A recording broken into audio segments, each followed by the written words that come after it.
Welcome friends to Muskrat Links. Today I'm going to be telling you everything you need to know to become a master golf ball hunter. Let's go.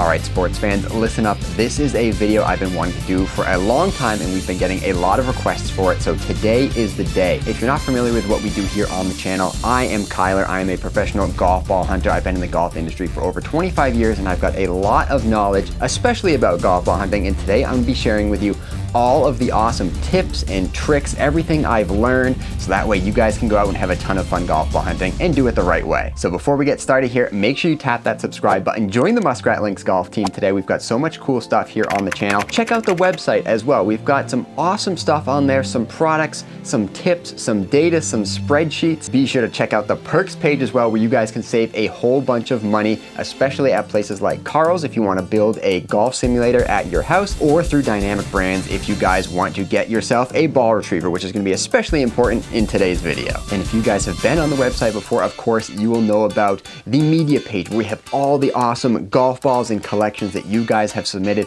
Especially here's one we've got recently from Paul, or Welshman. He's got some absolutely amazing calories here. He's one of my favorite golf balls out there to find, and hopefully I'll be giving you some tips and tricks today so you can find some of these awesome rare golf balls as well. So without further ado, let's get right into it and start out with the first section, which is going to be all about getting permission. There is one thing that you absolutely need to golf ball hunt, and that is permission. You can't just go into the woods and start picking up golf balls. Look at it this way. If you were driving down the street, right, and you saw someone's house and they had some stuff laying out in their front yard, would you just walk into their yard and take their stuff?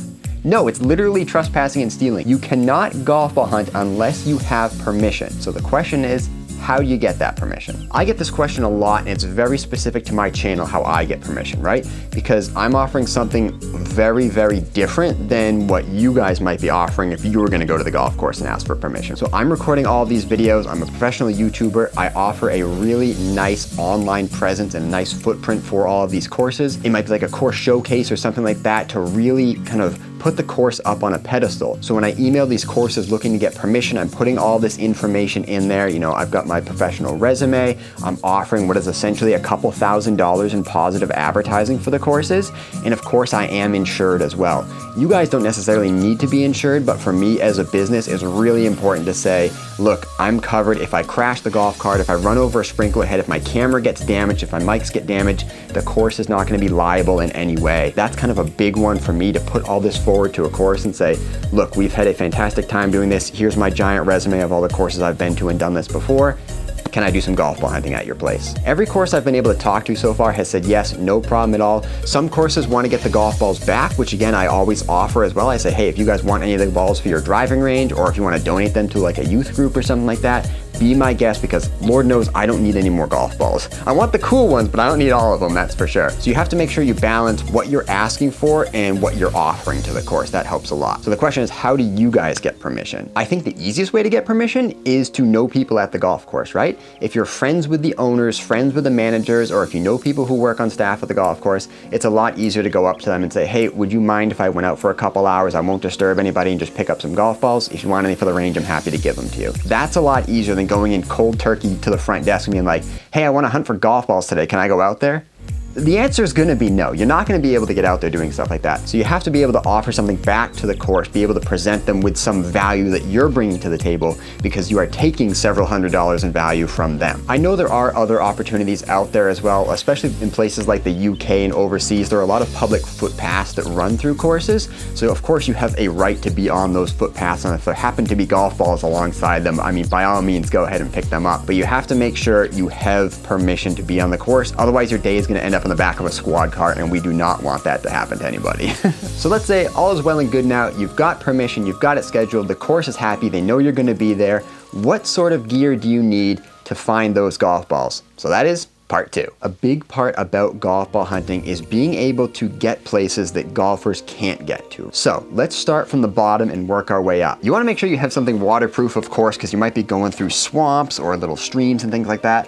I, of course, have the hip waders that you guys see me use all the time on there. They are fully waterproof up to like the top of my thighs or something like that. If it's a little muddy or if it's kind of dirty, they're not going to want to go in there to get their golf ball, but you can, and you can find lots of golf balls in there. If you're going into maybe like a sandy area, area, make sure your feet are covered up so you're not gonna get a bunch of rocks and sticks into your shoes. Moving on up the body a little bit into more of the how do you protect yourself area, I usually like to wear something long, like long sleeves, long pants, even if it's a little bit hotter out, because you're gonna get sticks and thorns and things that are trying to grab you and rip into your skin. So if you can give yourself that extra layer, make sure the protection that you put on is appropriate for the temperature, right? You don't wanna get super hot and sweaty out there, but you don't want to get your skin ripped up either. You're gonna have a really bad time with that. And of course, the long sleeves and the long pants also help protect you from bugs. There's plenty of ticks out there, plenty of things you do not want to have crawling on your skin. You can also use some like chemical sprays or something like that to help protect you from the bugs, to help repel them so they're not looking to climb up you as you're in there looking for golf balls. Gloves up next are a very important one for me. I usually bring 2 different pairs of gloves, and I can show both of these to you guys now. I had been using these red Milwaukee gloves for a while. They work very well. They're nice and lightweight, but you really can't get them wet. You want to have a little bit of cut protection just so you can grab stuff without getting stabbed by a thorn or something like that. And these do a pretty good job for lightweight work. And then of course, I recently got these ones towards the end of the season. These are some, I think they're meant for like ice fishing boats and stuff like that. They're super thermal, they're super waterproof, and they have been a lifesaver. So these are great for cold days in areas that have a lot of water and mud. They have been so good. So even if your hands get hot, these ones are great, absolutely. Get some gloves that are appropriate for your environment and provide you the protection you need so you don't get stabbed. Your hands will thank you later. And the last part about clothes that I want to talk about, of course, is make sure you have a change of clothes too. I think it's kind of common sense. Everyone probably has like a change of clothes in their car anyway, but it's especially important for golf ball hunting because you never know when you're gonna slip. You might fall in the mud, you might fall in a river, but make sure you have a change of clothes. Socks are a big one as well, because even if you have all the protection, your socks might still get a little damp or wet depending on what shoes you have. So make sure you have that change of socks. That way you're prepared in case anything happens while you're out there golf ball hunting. I guess we didn't talk about hat or helmet either. I've almost been drilled by a golf ball a couple times while I'm out there. You wanna make sure you put yourself in positions where you likely will not get hit by a golf ball, but it definitely can happen. It is dangerous. That's again a big part of where the insurance comes in as well. You're protecting yourself out there, you're being careful, you're putting yourself in situations where you're not going to get hurt or fall over or something like that. As for like non-clothes gear, as you guys know, we have these flags that we carry around with us, because of course we have permission when we're going out to courses, so it's better to be seen so people know where you are and just avoid you, rather than being like camouflaged and sneaking through the woods, because you're gonna get the ranger called on you if you're sneaking around the woods with a backpack, right? That's not how we want to do things. We want to be seen, we want to be present, we have permission to be there, right? So we've got these flags, and as you guys know, we of course have the Hi-Vis vests as well that I usually give to Pops or Sarah, or I just wear myself if I'm out there. You don't want people to think that you're a golfer and they're like sitting on the tee box waiting for you, like, is this guy gonna move or what? So we'll talk about that later, but again, we want to be seen, so that's, I guess, kind of part of the gear that you're bringing. Make sure you've got some Hi-Vis stuff. And again, I get this question a lot. What are you using to find your golf balls? Well, we have ball retrievers that we typically use. I mentioned it at the beginning. I use the I Gotcha Jaws. These are 14-foot extended reach ball retrievers. Again, they're very, very important. They help you save so much time, like crawling through the brush, when you can just reach in, extend this out to 14 feet and grab some golf balls. There are lots of different models out there. I highly advise you to go check out the website, check out the Dynamic Brands website if you want to save 10% with that discount code, and look to see what's going to be best for your area. It might be something with a scoop. It might be like the spring-loaded one that snaps them shut.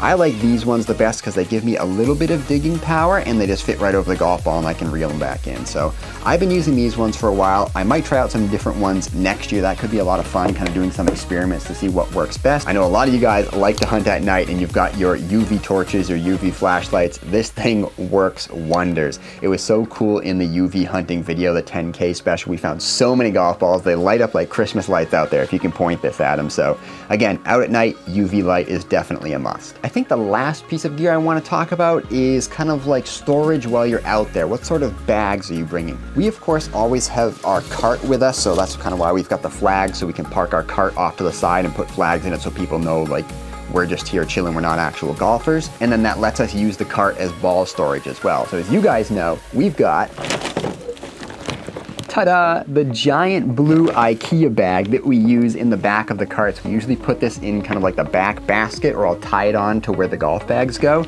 And this thing holds about, it's like 800 golf balls at max. Usually we only go out, we find like 300 or 400, 500, 600, something like that. But this thing holds a ton. but you can't carry that around with you while you're out golf ball hunting. So you need to have some sort of smaller bag out there to do the dirty work while you're out in the field. And of course, we've got the small bags that we use. These ones are not waterproof. We've got kind of like the mesh ones that you can carry around just to fill up a little bit. And of course, we have the waterproof bag that we got this year, and it has been absolutely wonderful. Hold on, let me grab it. This guy has been absolutely stellar for me. It is completely waterproof, so you can just wash it out.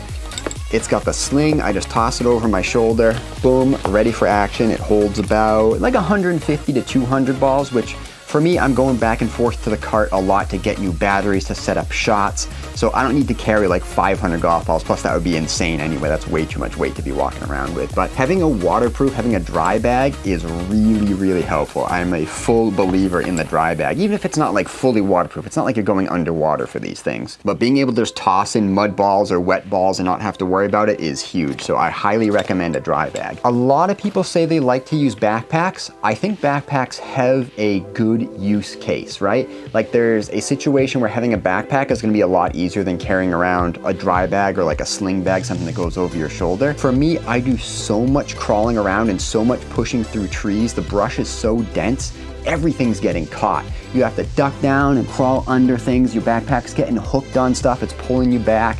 A backpack is absolutely not the play for me.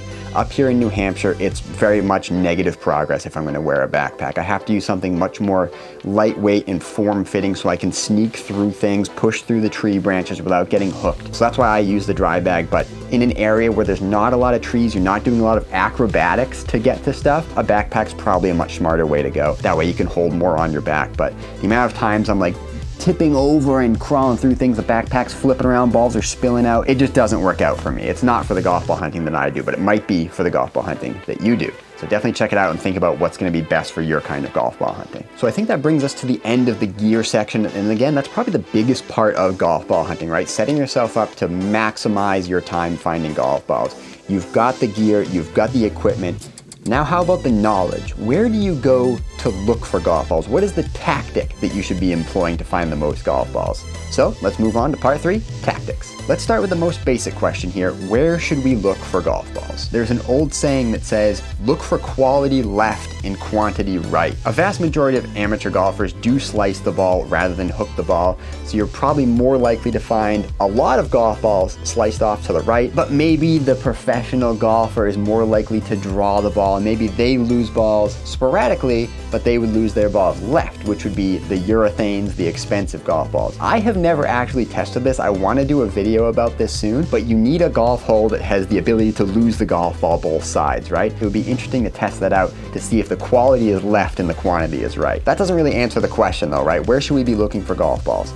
The answer, I've actually already touched upon it once. You need to look for golf balls places where golfers won't go. And there's a couple reasons why golfers won't go to some place. Because they're too embarrassed or they can't get there. A big one that is often overlooked is the immediate lost ball off the first hole. Think about it. If you're out there with your buddies, you rip your golf ball into the woods.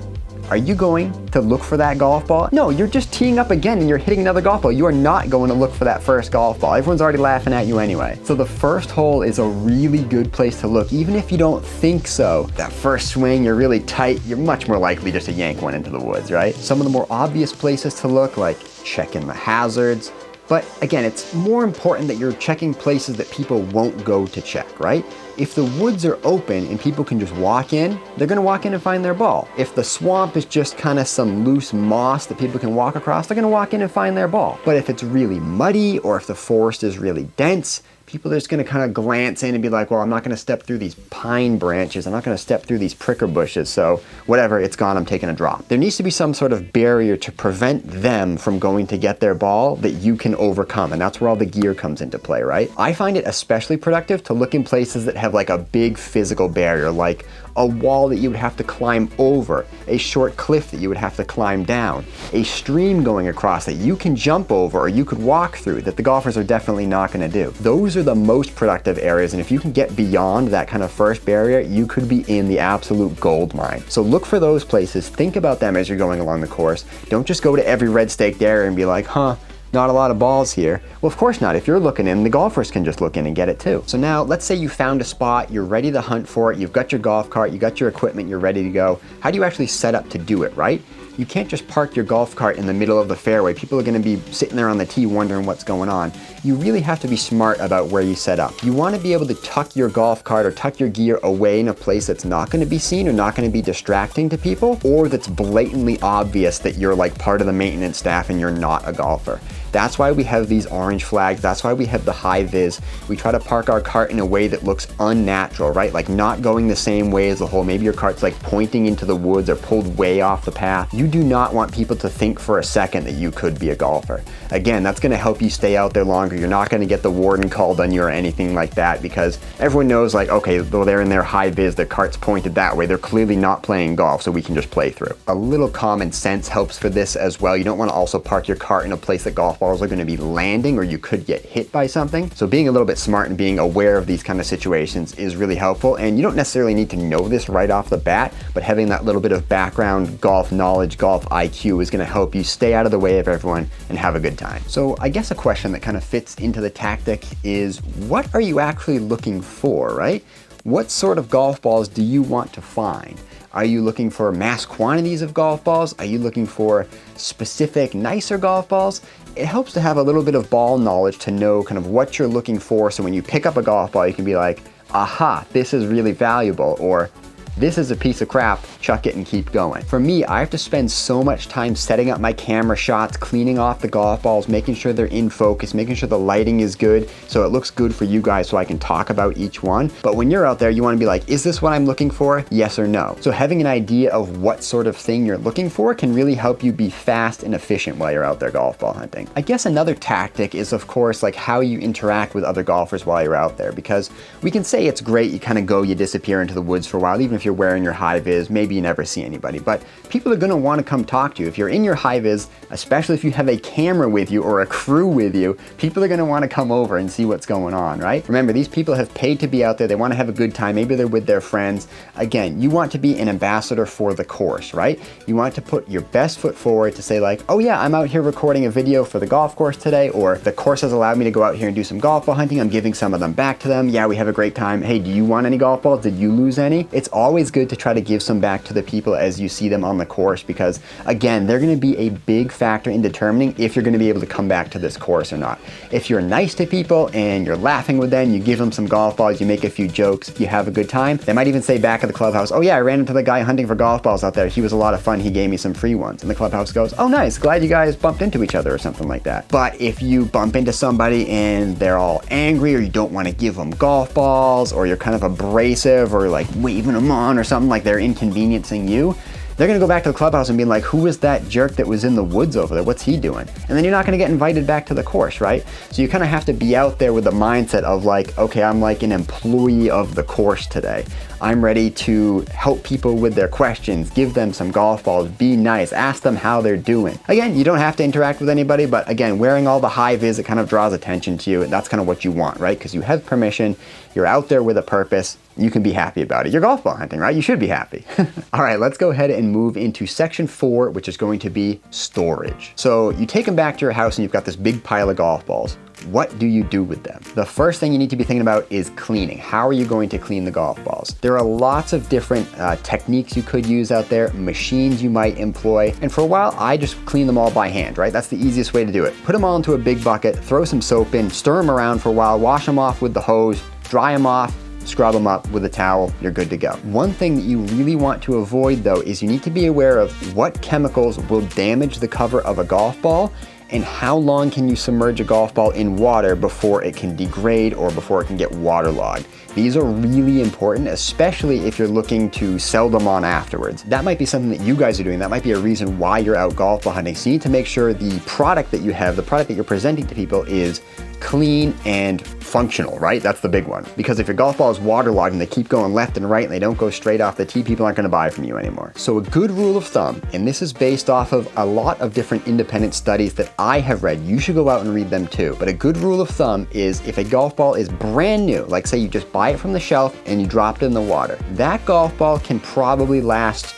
several weeks to several months without actually being waterlogged. It'll be fine, realistically. If it was lost that season and it's brand new and it's been in the water, it's gonna be fine. It's not gonna get permeated by the water. The cover is complete. There's no damage to it. It should be okay. However, if the golf ball is scuffed, even a little bit, if you start to wear down that cover even a little bit, like one cart path, one rock, one kind of big iron swing, big wedge swing that tears the cover a little bit, if there's a minor scuff on the golf ball, water can get into it within a few hours. That is correct, people. If the cover is scuffed even a little bit, if you leave that ball in the water for a couple hours, water could be getting under that cover and that golf ball is completely 100% compromised. If you're thinking about selling these golf balls to people that are gonna play them in competition, do not sell water balls. If they have a little scuff on them, they're probably waterlogged, they're gone. That is actually a big problem with the industry as a whole, because all these big used golf ball selling websites, they get all their balls through pond dredging. If you drain a pond or dredge a pond, you're gonna get tens of thousands of golf balls, right?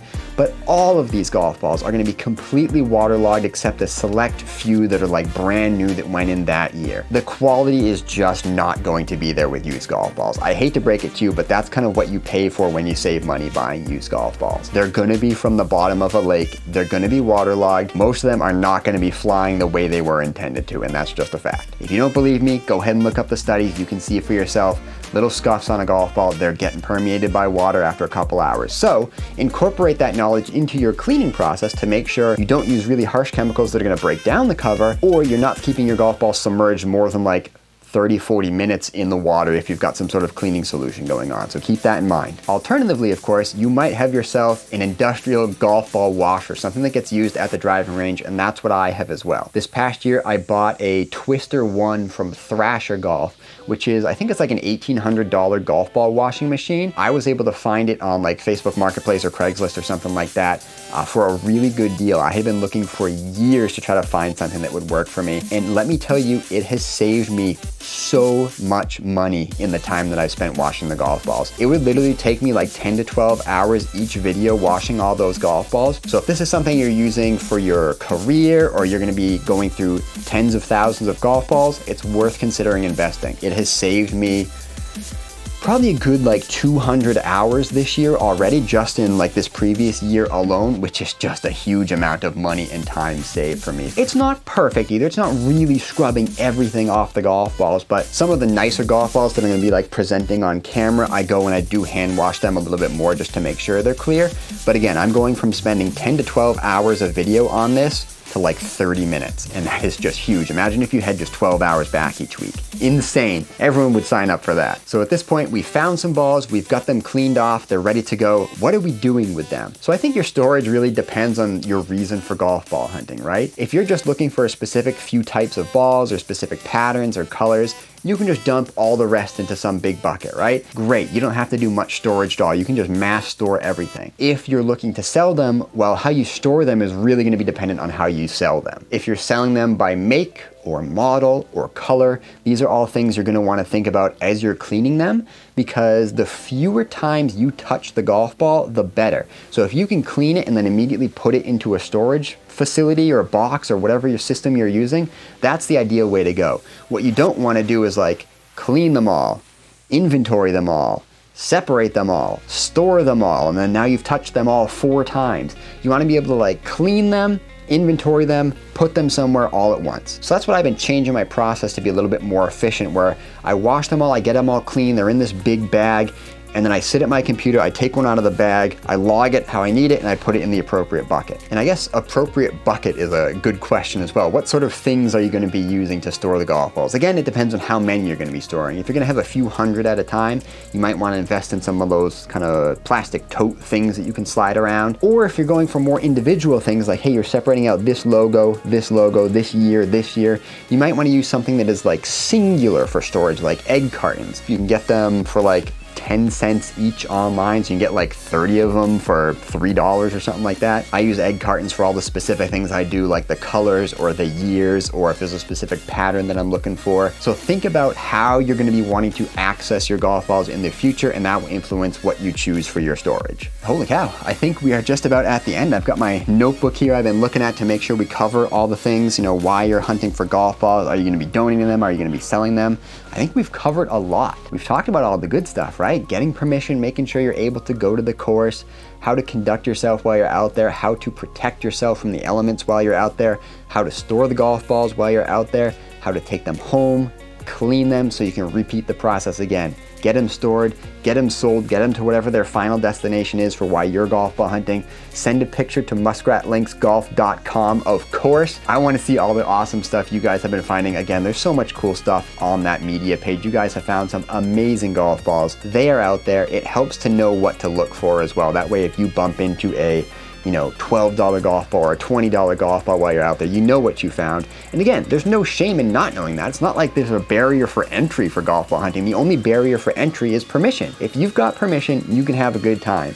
And again, that's what this is all about, right? I'm showing you guys different ways you can enjoy golf as a sport. There's so many different avenues you can go in here to have so much fun. And I try to share as much of that information that I have found through my experience with you guys, right? You guys teach me so much as well. I get comments back saying like, oh, hey, that golf ball, here's the story about it, blah, blah, blah, blah. And now I know that and I can pass that back on to you guys, right?